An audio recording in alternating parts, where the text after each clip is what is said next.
a very, very happy Tuesday and welcome to another episode of the TNC Sports Talk. My name is Justin. Today is February 10th of 2026 and today's the day we could breathe.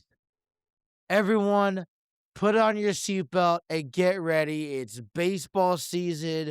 It's pitchers and catchers report from here through the 1st of November. We are talking Major League Baseball. We do any day of the year, but it's an exciting point of the year. It's WrestleMania season. We're still celebrating and getting over the Super Bowl, and but the Reds are back at it. And let's be honest, we're coming off of a football season that didn't go as planned. It was an epic failure. It was one thing after another that led towards injuries. And it's been gloomy. The groundhog predicted another 6 more weeks of winter, which I'm not looking forward to. As a matter of fact, yesterday was the first day that we finally got some weather that started melting this snow that we just keep on getting, and it keeps on piling on after each other. So, with all that being said, baseball season's here. While we have to still endure the cold. Trust me, we're not the only states to do it. Our pitchers, our catchers, our Cincinnati Reds are off to Arizona. They're off to Goodyear. They're ready for some baseball. Some players have already been there, and it must be nice to be them. They could get out of the cold and this crazy weather. But ultimately, baseball season is back in play. And, we get a hindsight of what this Reds team has to offer. I know yesterday predictions didn't really indicate that this Reds team was going to go anywhere. Matter of fact, it almost indicated that they were going to take a few steps back. And when you look at what they did during the offseason, you'd have to agree on paper that the Reds hasn't really made much improvement to their roster. And it was deceiving yesterday when I revealed that even projections, FanDuel's predict that the Reds would finish off at the bottom of the NL Central. It was deceiving that we pick up a Eugenio Suarez and we're still set to place 4th. And we don't even set to finish with the 500 record. After a season which we had to claw our way through and finally make a wild card, it was deceiving to see this Reds team on paper take a step back. But I don't want to believe that. I don't. I want to look throughout the positives heading into spring training and getting ready for the regular season, because I feel that we have a solid rotation. Hunter Green, Andrew Abbott, Nick Lodolo, Brady Singer. I feel like this is a really talented group in the rotation. I feel that when you throw in a mix like a Rhett Lauder, a Chase Petty, I believe, right? Chase Petty. You have Brandon Williamson. You have Chase Burns. Those are guys that it doesn't matter to me who's throwing on every fifth day, but to get some work in, knowing that we have 4 guys that have no inning restraints, no pitch count restraints, and we feel confident, at least majority of the time, sending one of those 4 guys out there. So, on a pitching rotation basis, I feel really good about our at least 4 of the 5 guys. Now, for the other guys who are gonna be competing right now, as of today, I throw in Chase Burns. Brandon Williamson, to me, needs to prove that he is capable of giving us solid outings.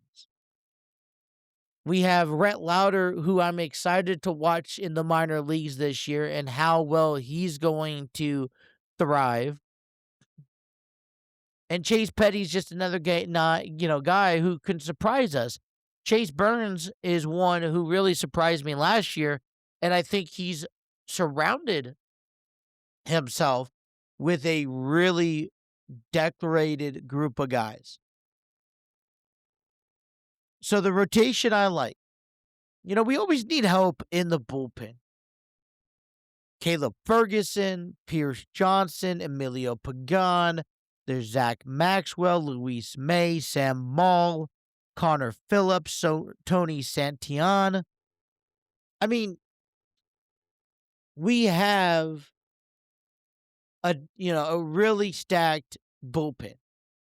And the Reds are known to at least give people opportunities, and they really want to focus on their bullpen. But then you got Tyler Stevenson, you got Jose Trevino offensively, defensively. I feel like you got a really good decorated infield with Key Brian Hayes, Christian Encarnacion, Ellie De La Cruz, Matt McClain. What's going to be great about this roster that we see here is that Terry Francona has pieces to work with. Terry Francona can mix and play around with that lineup, and I expect him to do a lot of that during spring. Okay?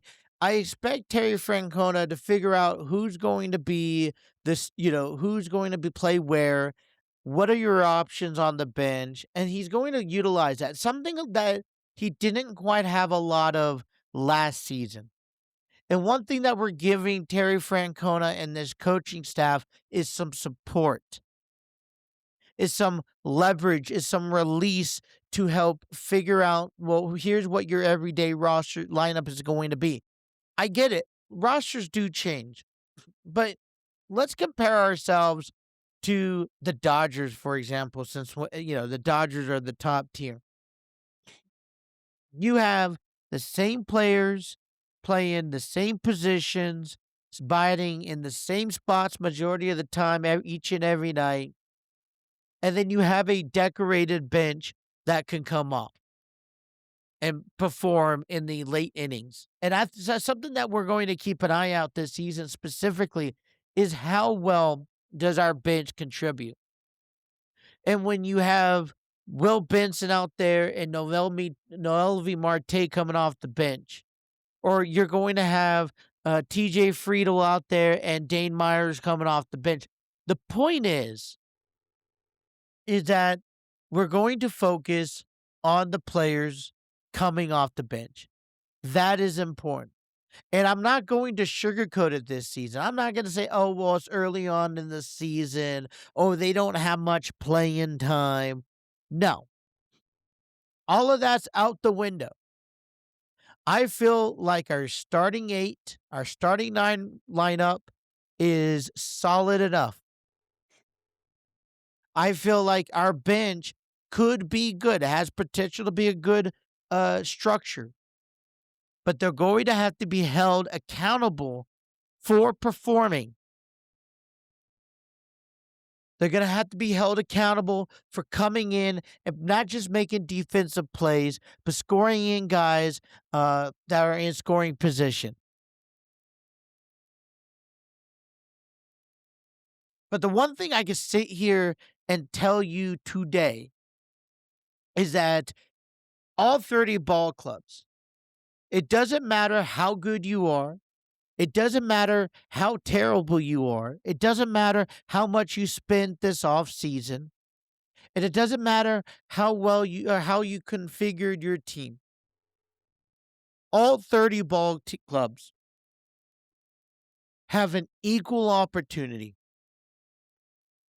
in winning their division, making the postseason, and going on to winning a World Series.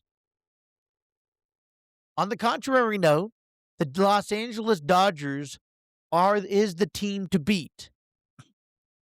Now, I've said this during the offseason. We can't beat the Dodgers by trying to imitate what they do on and off the field. We financially can't do it, and if we try, we are going to fail. Yes, that is a Moneyball reference that I will stand by. We don't have the Kyle Schwarbers. We don't have the Mookie Betts. We don't have the Shohei Ohtanis.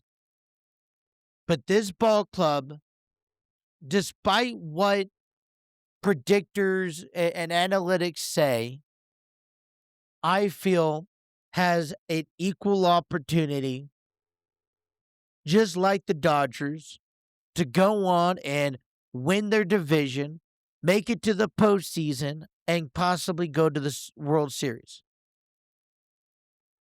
I know that's a far-fetched announcement and that's a far-fetched statement, but it's true.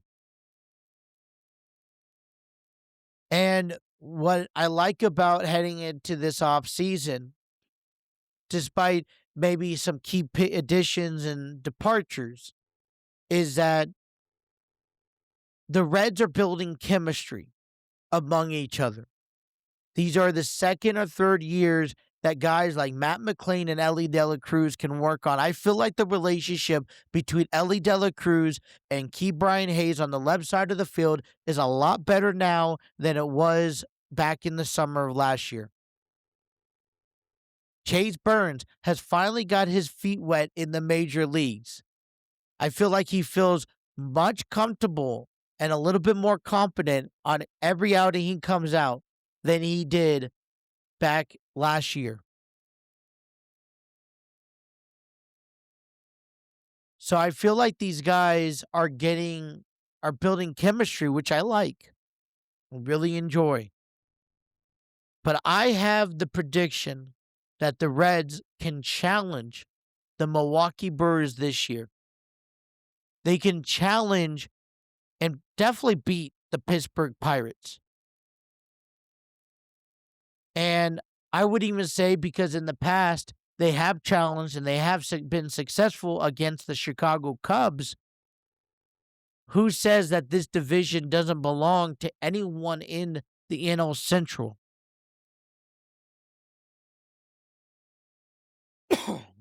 It has been reported that the Boston Red Sox have already announced their starting pitcher for opening day. And the Boston Red Sox will be facing the Cincinnati Reds at Great American Ballpark at the end of March, opening day. And they have announced that left-handed pitcher, two-time All-Star, Garrett Crochet, will be getting the nod. All pending if health prevails over the next 6 weeks, right? But here's one thing that I take interest of that. We know now the pitcher who is going to start against us. We have 6 weeks to prepare for Garrett Crochet. Terry Francona has 6 weeks to put a right-handed lineup together that can challenge Garrett Crochet. And so I look at this and I'm like, okay, I could keep that note in my back pocket, and through spring training, I'm interested in reviewing and putting together this lineup that could beat Garrett Crochet. Because let's face it, the importance of winning the first ball game of the year is instrumental to how the season plays out. The Boston Red Sox were a team who went to the postseason last year. They're a good team. I don't think a lot of people recognize how good of a team they are, probably because they play in a division that is tied along to the Yankees and the Blue Jays. But they're a good team. Let's not underestimate them. But wouldn't it be nice heading into the opening week of Major League Baseball and the Reds, Great American Ballpark, the Cincinnati Reds at least takes 2 out of 3 against the Boston Red Sox? How much confidence, how much inspiration, and how much can you take away from beating teams like the Boston Red Sox? That's what I love about playing all 29 other ball clubs this season, every year, is because it's series like the Red Sox, like the Yankees, that if we can win a series, it does a lot to the morale of the organization in a series after series basis. I like to go through the schedule, and we will here closer to time. And I like to pick out those games, those interesting weekends or week series that we can sure use some extra morale behind. You know,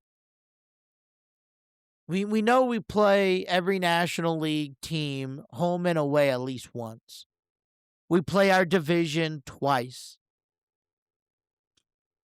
And so it makes it, we already know we struggle against Milwaukee. We struggle against the Dodgers. We struggle against Philadelphia. But the Red Sox I consider as a team that's up there in the American League, along with Seattle, which we'll face this year, along with the Detroit Tigers, which just acquired Justin Verlander.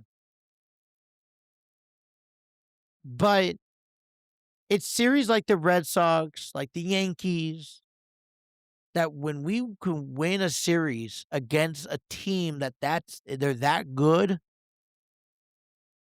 it brings in a lot of morale. But pitchers and catchers report today.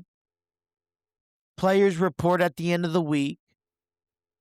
And then beginning next weekend, February 21st, the Reds' first game against the Cleveland Guardians will be here. And spring training, we'll get a first look at what these guys are made of, what these guys are capable of. And yeah, I'm sure there's not a lot to look into it, but it's just to feel good. Hey, baseball's back. Talking about Major League Baseball news, we will get into the World Baseball Classic and their rosters and their time schedules and all that stuff. But as I just mentioned, Justin Verlander will be returning to Detroit on a $13 million deal. He'll be joining Tariq Skubal and Framber Valdez in a rotation that looks incredibly dangerous on paper. I feel like this is just an emotional moment if you're a Tigers fan, because Justin Verlander was, and in my opinion always has been, a Detroit Tiger. I think that this is a great reunion. I don't know what the future holds for Justin Verlander. Maybe this is a year where he decides, hey, I'm going to retire from professional baseball. Whatever the case may be, he gets to join back with his organization that is making a thriving effort to contend in the American League Central and win a division and possibly go to a World Series. I think this is the perfect time, perfect planning to a perfect ending story from an incredible future Hall of Famer in Justin Verlander. That's another free agent pitcher that is due up. One thing that we'll look into later this week is to see how free agents that are left on the market for baseball pan out. Teams are looking for their last set of players to add to their team. And players sure want to know where their home's going to be in 2026. And so, as pitchers and catchers report, as players report later this week, as we get ready for spring training, I wouldn't be surprised to see some more players go. Sure, they're staying into shape, and sure they're already, out there practicing, yet being assigned to a team. But players want to know, and that's one of the vulnerable parts heading into a season as a player, is that sometimes you don't get to choose and pick and choose your battles, and sometimes you just want a team that you can play on. So you sign with a team knowing that, hey, I can move my family out to Atlanta or out to Cincinnati or out to Florida, where I joined this organization, and whether it's AAA or even in the majors, they're not too far away. Baseball season's back. All right, I do have some football conversations. I think I'm going to save that until the end of the program. I want to recap Monday Night Raw from last night because Becky Lynch challenged AJ Lee to a match at Elimination Chamber. I'm just going to kind of go through the list, and we will pick out our battles. We saw the World Tag Team Champions, the Usos, defeat and retain their tag team titles after beating the Alpha Academy. Stephanie Valkyrie slapped Dominic Mysterio. Rhea Ripley defeated Lyra Valkyria and Ivy Nile to win the triple threat match to qualify for the Elimination Chamber. Finn Balor demanded a title chance against CM Punk at Elimination Chamber. Maxine Dupree took on Natty, and it ended in a double countout. Javon Evans and the original El Grande Americano defeated Los Americanos. And then LA Knight defeated Penta and Austin Theory in a triple threat match to qualify for the Elimination Chamber. So we did know heading into Raw tonight, or last night, that Braun Breaker is out with an injury. He has to do with the hernia surgery, and he's questionable on a timetable when he could possibly return. And this kind of changes some plans heading into the road to WrestleMania, because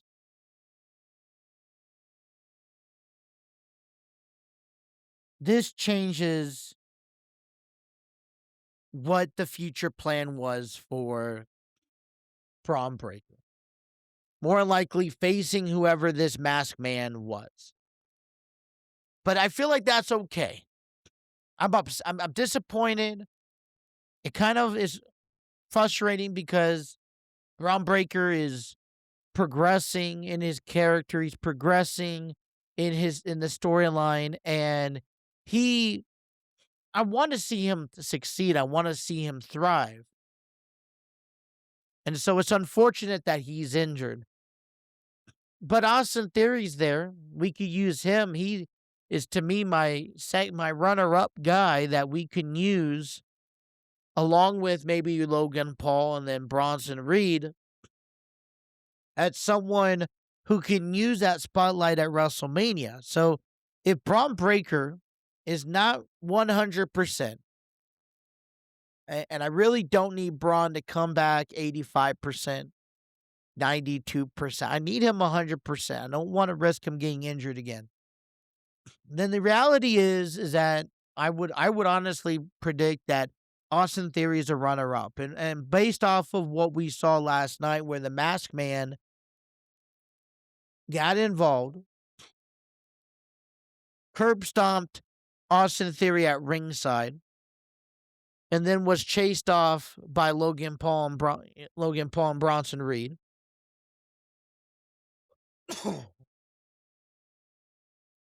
I can see Austin Theory being the runner-up as this guy who is going to face whoever the Masked Man is.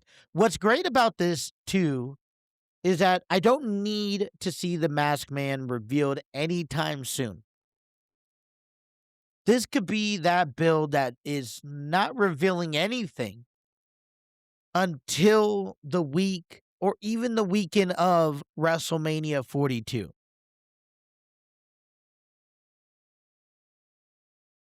And so I like this storyline, and I hope, if you reveal it, you reveal it. But I do hope that the WWE kind of sits on it and makes it the last thing we see heading into WrestleMania.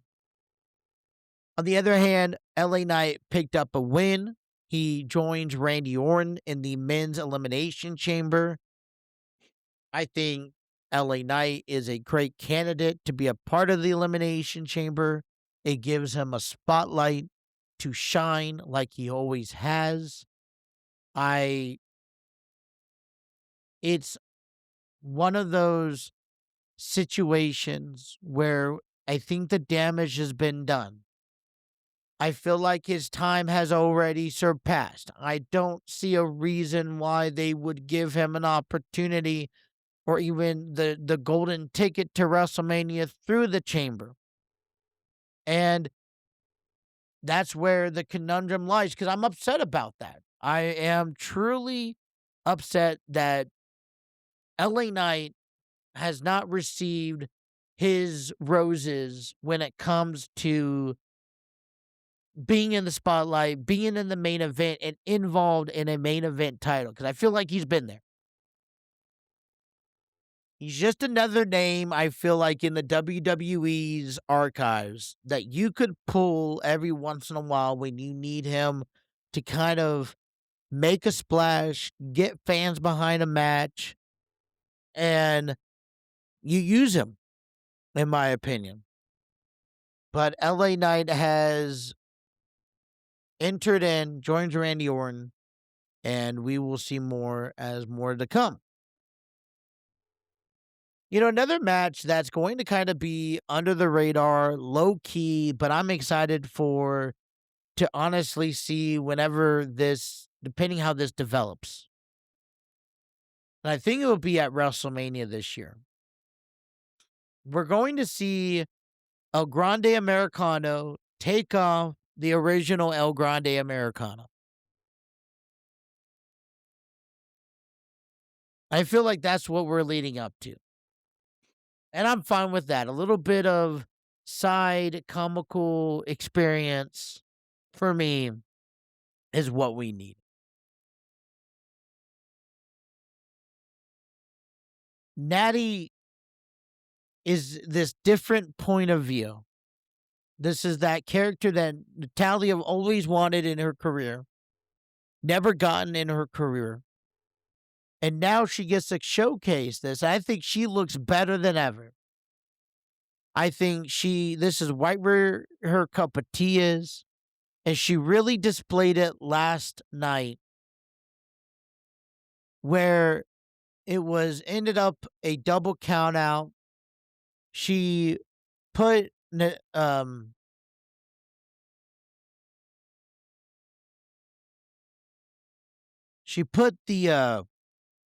I forgot the move. But they both fought outside the ring, and they went out to the announce table, and Natalya put the sharpshooter on Maxine Dupree. And let's just give credit to Maxine for a moment, because, she sold a lot of it. And I think that the pain and the look on Maxine's face really emphasized the ruthless aggression that Natty has in the move that she was displaying, which was the sharpshooter. And she didn't care about winning. This wasn't about winning. It was about putting herself on the map, sending putting everyone on notice in the locker room, saying, this is who I am now. I'm not this old Natty like you used to know. And if you cross my path, this is what's going to happen to you. Well, this causes AJ Lee to come out to save Maxine. Becky Lynch then attacks AJ Lee as they were helping Maxine to backstage area. And that was the story. Now, what has me tuned in every Monday night is to see where does this go with Natty? Because I feel like this is a championship Natalia. I feel like this is a spot where she goes on and crushes everyone in the Elimination Chamber. I feel like this is somewhere, where she goes on and she has that WrestleMania moment. And I feel like it's maybe, it could be built up between Becky Lynch and Natalia. Maybe we were wrong asking the question if AJ Lee could have been. And it could be a fatal four-way. It could be a triple threat. I don't know. But it would be, I think, wrong not to see Natty in this type of person that she's been displaying. But to see Natty not win a title. And I feel like this run would be a lot different than what she's had in her past. Lyra Valkyria executed the reverse Boston Crab on Rhea Ripley, but was not able to secure the submission. Ivy Nile showcased her power by hitting the German suplex to Valkyria. Excuse me. As Valkyria was also suplexing Rhea Ripley. Ripley connected with the riptide to Valkyria to qualify for the chamber. Another great match on the card. She joins. Who does she join? Gosh, man, I'm drawing blanks today. But she now qualifies and she'll be a part of the Women's Elimination Chamber. Just another name. I really don't know who's going to win yet. We've been watching Liv Morgan, who went to SmackDown and taunted against Jade Cargill, kind of threw Raquel Rodriguez in the mix. And now Liv Morgan is back on Raw as Dominic Mysterio is by her side, and they're getting, trying to figure out who she's going to choose, and taunting now with Stephanie Valkyrie leads to her slapping. I am going to be very intrigued in seeing who is going to be the challenger for Liv Morgan. I can see Stephanie Valkyrie as the person who is going to be challenged by Liv Morgan at WrestleMania. Another great dominant performance by the Usos as they retain the tag team titles. The Usos discombobulated Otis with a double spear before landing the 1D to retain the title. After the match, Jimmy stated that his desire for Jay to qualify for the Elimination Chamber. Jay has had a remarkable run as a singles competitor. I think it impressed a lot of people.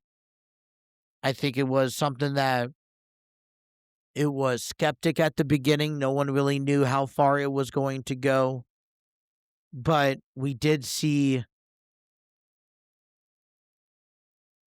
a successful run that even came out of winning the World Heavyweight Championship.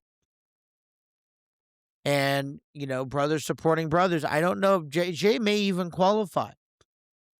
I mean, he's one of those top names. Why not? But to see him win the title or win Elimination Chamber as long as he's tag team champion with his brother is going to be something that I don't see happening.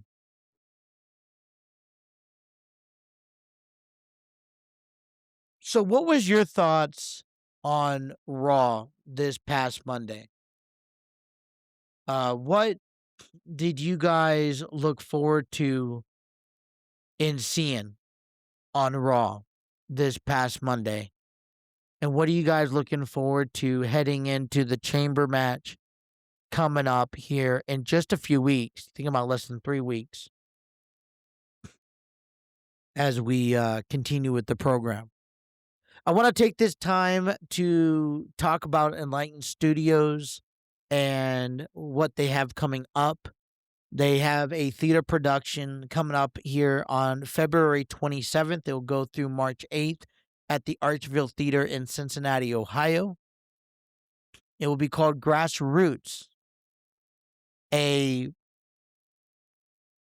story that was told back in the night that was told set back in the 1950s when a black family moves into an all-white neighborhood. Rumors, dramas, truths get carried out into the neighborhood. And you could catch this theater production in its entirety and be a part of history. It is a little taste of what it was like back then, and you'll come to realize that neighborhoods today still share some traits. Grassroots is available on tickettailor.com. You can get your tickets today. There's a grassroots advertisement on WGRI's radio station we like to encourage you to come out and listen to. But Grassroots is a empowering message. It is narrated by the son of the Gibson's family, and I'm excited as we get closer for this production, and I'm excited for those who are attending. And it would mean a lot to me if you can support Enlightened Studios by attending to this and checking them out. They also have a weekly podcast channel called Light in the City. It's available on all audio platforms. Light in the City is just an umbrella to many podcasts that are released weekly through Enlightened Studios. I myself have my own podcast under the Light in the City. It's called the Enlightened Experience, where I provide updated news events and current events going on around Enlightened Studios, the performing arts world, and the local city of Cincinnati.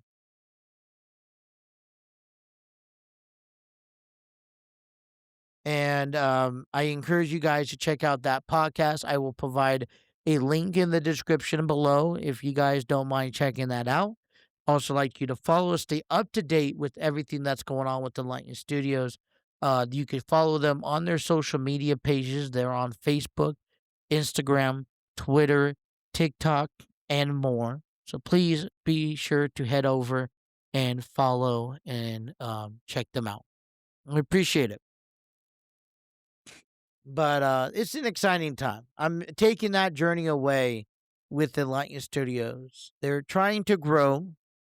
They are a local performing arts company trying to grow. They are getting recognition around town, even outside of town, and they are moving along. And to watch their journey, to be a part of their journey, I think I will look back on this and say I'm glad I'm part of it. I'm glad I could watch it through. I'm glad I could weigh in and help at least share my ideas to help them grow even further.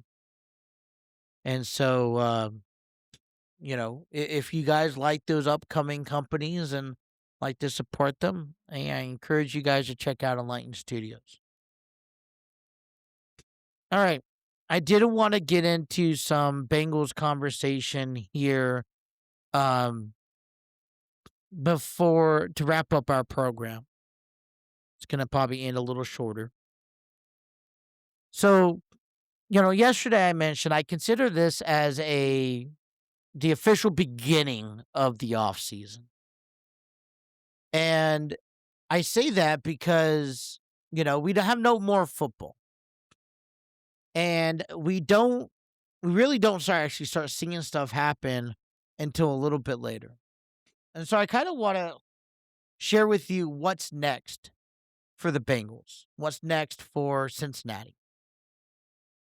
So as we head into 2026, free agency, the offseason, let's kind of just give you that breakdown.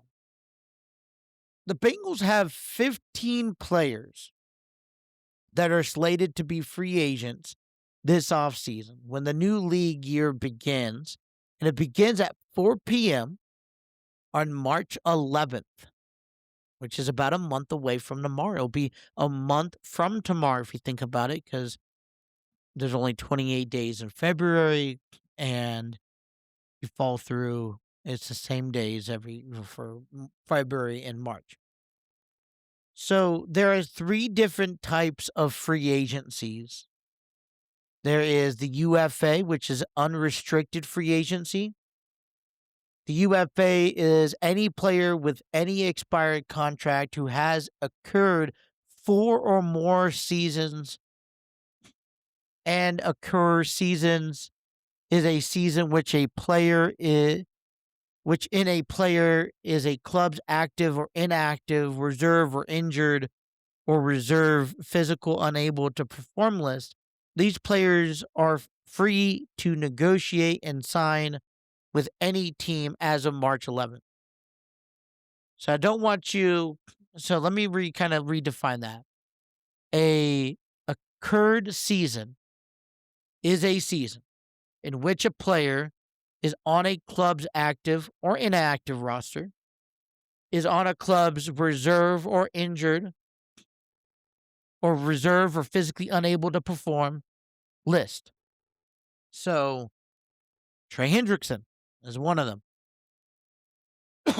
But you got to at least be with the organization for 4 or more years, or be under contract, or have been under one of those circumstances for 4 seasons. There's an RFA, a restricted free agency.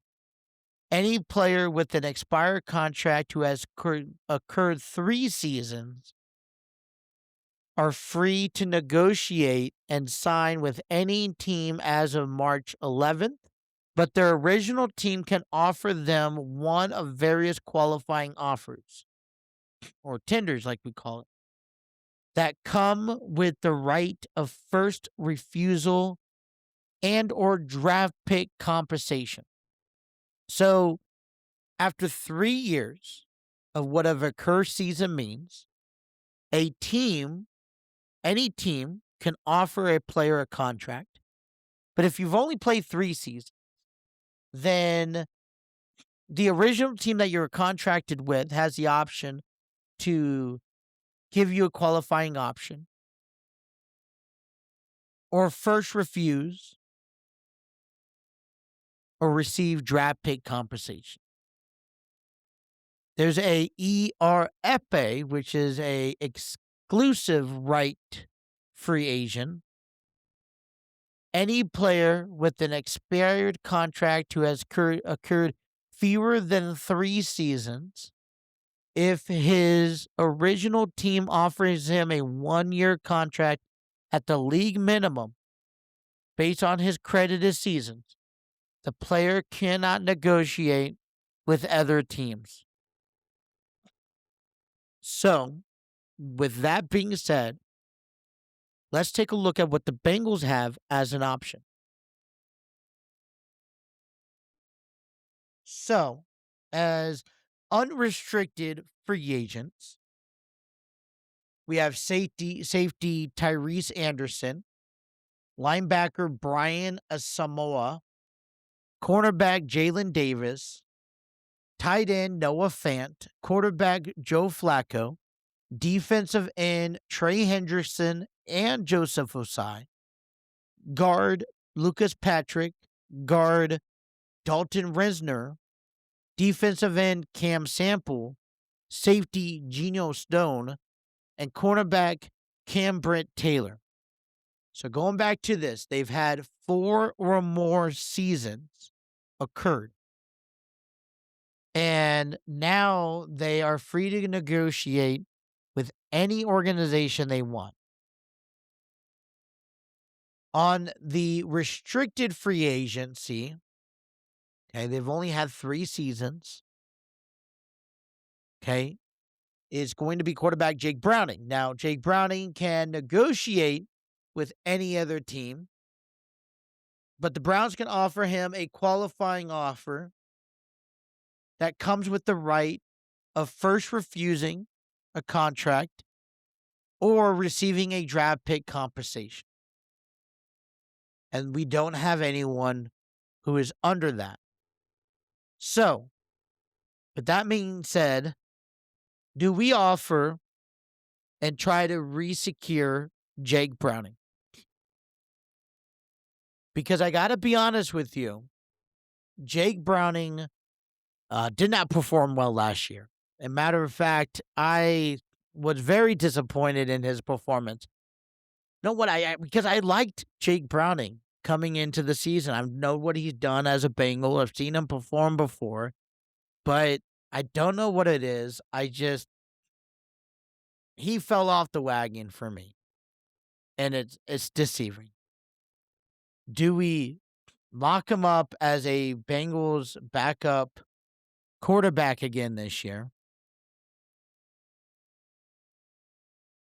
Or do we let him walk? And if another team decides to offer him, I mean, we can refuse, pick up a draft pick, or we can offer him a qualifying offer. But I think when we look at this list, one of the names that does come out has to be quarterback Joe Flacco. We mentioned this so far during the offseason, and that is that there's no doubt we want Joe Flacco back. I feel like Joe Flacco is a veteran that can provide a lot of wisdom to this organization. You know, he's 41 years old. I know there's other teams out there that would probably show a lot of interest in picking him up, especially as a starter. I mean, you got the Steelers, maybe the Vikings. But I would really want Joe Flacco to return and re-sign with the Bengals. Now, you know, Joe Flacco is going to do his due diligence. He's going out there on the market. He's going to see what he has to offer. But how much are we willing to spend on a backup quarterback? Here's my fear. And, you know, it's the same fear that I think other fans should have. Joe Burrow's health. Well, this is an odd year, Justin. He should be healthy, right? Sure, absolutely. But, you know, how do you improve this offensive line? Do you bring back any of the offensive lines that we mentioned that's becoming free agents in Lucas Patrick or Dalton Winsler? Can you negotiate that contract? And how much is Joe Flacco willing to eat out of a contract? Is Joe Flacco comfortable as being a backup quarterback for the remainder of his career, to be honest? And is there a team that, is willing to pay him to be a starting quarterback? And not one of those starting quarterbacks, we're going to start you for about 4 to 6 games, draft a quarterback, and then bring them in automatically. So my point is that I think there's some big decisions that Joe Flacco has to negotiate with. I really don't, it would complete the trifecta if Joe Flacco goes to the Steelers. I really don't want that to happen. But I wouldn't be surprised also if the Bengals did not at least attempt to offer him a contract to re-sign with the organization. But based off of what Joe Flacco does, we may need to consider bringing back Jake Browning and just praying a little bit that he's going to have a different turn of events than what we saw last season. What about some of these other guys? out here on this list. Jalen Davis, tight end Noah Fant. We've already had this big discussion. I mean, Trey Hendrickson, Joseph Osai, and Cam Sample as all free agents. I think it would be nice if the Bengals could at least bring back one of the three. When I mean one of the three, I'm really referring to Joseph Osai. And hell, let me just throw in Trey Hendrickson. But I'm pushing Joseph Osai. For me, I'm still departing with Trey Hendrickson.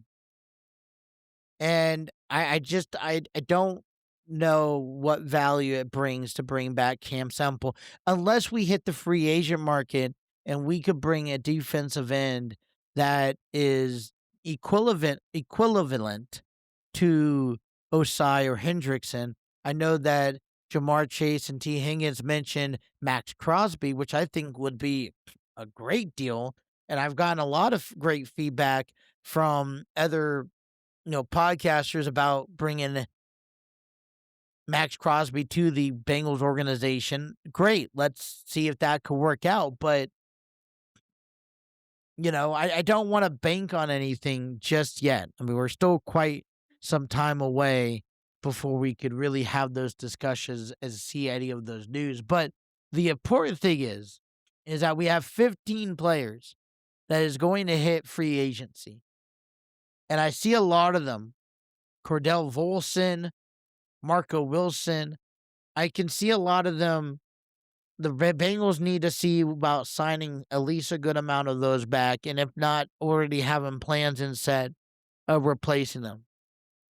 So, if you're the Cincinnati Bengals, we know we have Zach Taylor as our head coach. We know we have Joe Burrow as our quarterback. We have T. Higgins and Jamar Chase as our receivers. We have Shamar Stewart as a defensive end. We need help defensively. We have 3 offensive linemen, all at guard positions, being in free agency. We have 3 defensive end players. We have 3 cornerbacks coming free agency here this year. So where do we focus an attack of improving?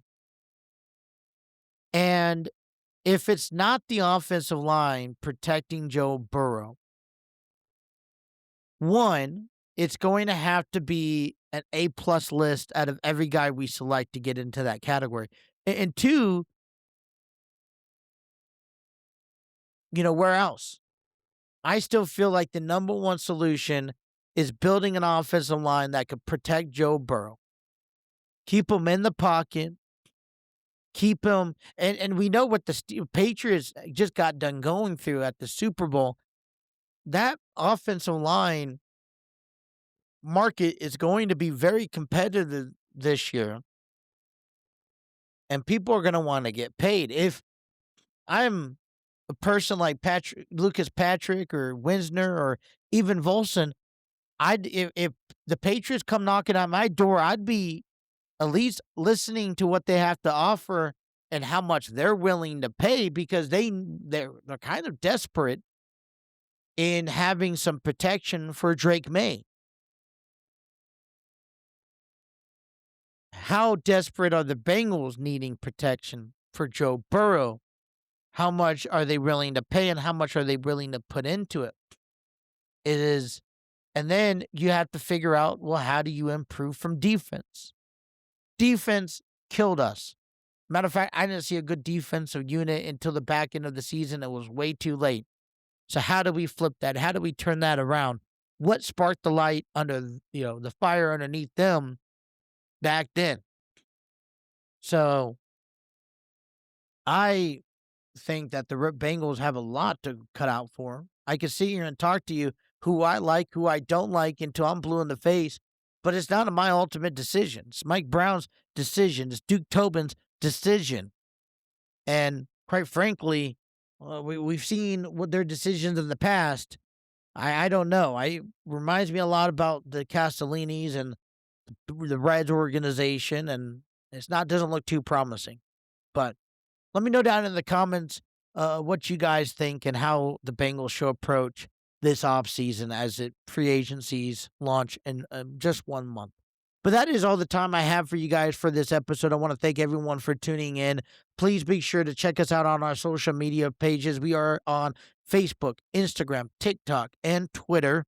You can also follow us, subscribe to our YouTube channel, like, share, subscribe, leave a comment down below, and also follow us on everywhere you get your podcast: Spreaker, Spotify, iHeartRadio, Apple Podcasts, Podchaser, Deezer, anywhere. We're on it. If we're not, let me know. We'll get on it and take us with you in the car, at home, at work, in the gym, wherever you get your podcasting needs.